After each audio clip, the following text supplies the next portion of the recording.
Bonjour Christophe Dansette. Bonjour David. La canicule, on le sait, elle revient en France, pardon, et avec elle la ruée vers les climatisateurs, ruée qui révèle surtout une autre réalité. La France, comme toute l'Europe d'ailleurs, est très dépendante de l'Asie pour se rafraîchir. Les deux vagues de canicule cette année, les deux premières vagues au mois de mai et au mois de juin, ont révélé à quel point l'Europe était peu équipée en climatisation. Un foyer sur 5 seulement en dispose, contre 9 sur 10 aux États-Unis et dans certains pays d'Asie. Mais depuis le mois de mai, et en particulier au mois de juin, on a assisté à une véritable ruée, effectivement, sur les climatiseurs. En France, par exemple, chez les Mousquetaires, Intermarché, Bricomarché, près de 100 000 ventilateurs et climatiseurs ont été vendus en une seule semaine pendant la vague de chaleur du mois de juin. Fait nouveau, ces climatiseurs se vendent désormais davantage que les ventilateurs, et cette ruée a parfois provoqué des ruptures de stock. On l'a vu aussi la semaine dernière chez Lidl ou chez Aldi, avec des scènes absolument impressionnantes et spectaculaires où les personnes se sont arrachées des climatiseurs vendus à bas prix. Alors là, vous évoquez des ruptures de stock. Pourquoi est-ce qu'il est si difficile de réapprovisionner les magasins, Christophe ? Parce que l'Europe, et vous le disiez, dépend très largement de l'Asie pour ses climatiseurs. La Chine représente à elle seule 40% des exportations mondiales de climatiseurs. Et pour la France, la dépendance elle est encore plus forte.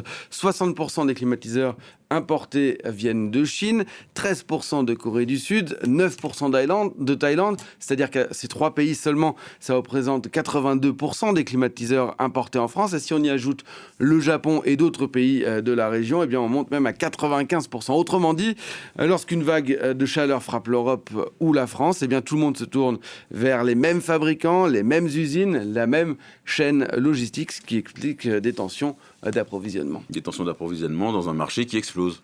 Le marché mondial des systèmes de climatisation était estimé à un peu plus de 160 milliards de dollars il y a encore 4 ans. Aujourd'hui, c'est déjà plus de 200 milliards de dollars et ça pourrait même encore doubler d'ici 2035 avec plus de 360 milliards de dollars. En France aussi, le phénomène, il est spectaculaire. En un an seulement, eh bien, le marché des climatiseurs a quasiment doublé, passant de 67 millions d'euros à 130 millions d'euros. Et cette croissance, elle profite essentiellement aux industriels asiatiques et devrait donc faire l'affaire de Pékin, accentuer encore plus le déséquilibre commercial entre l'Europe et la Chine. Il existe bien quelques marques françaises comme Airwell ou Atlantic et un vrai savoir-faire aussi du côté des pompes à chaleur, des capacités d'innovation pour proposer aussi des techniques moins néfastes sur le plan environnemental.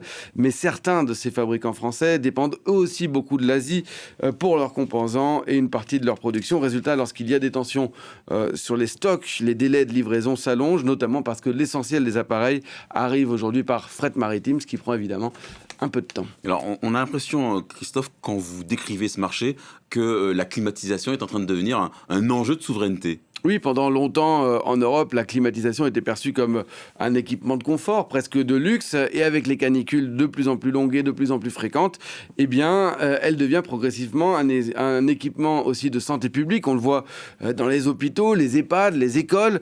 Le gouvernement a d'ailleurs validé une commande de 30 000 climatiseurs pour les hôpitaux, qui viendront d'ailleurs principalement de Chine, avec une enveloppe d'urgence destinée aux établissements les plus exposés. Et derrière cette urgence apparaît, oui, une question plus large. Après les manques de masques pendant le Covid, les panneaux solaires, les batteries, eh bien les climatisations révèlent la climatisation révèle à son tour une nouvelle dépendance industrielle, à moins de trouver d'autres solutions plus écologiques comme des meilleures isolations, des occultations ou encore une végétalisation des toitures, des façades ou des balcons dans certaines régions pas trop touchées aujourd'hui par des canicules extrêmes, de quoi permettre à 70% des logements de s'adapter aux chaleurs et aux canicules actuelles, selon le cabinet de conseil A4MT, à condition qu'ils ne soient pas situés dans les zones les plus à risque, comme le pourtour méditerranéen ou le centre de Paris, qui est jugé à risque, où la situation devient de plus en plus compliquée. L'info écho avec vous, Christophe Dansette. Merci beaucoup, Christophe, pour cet éclairage.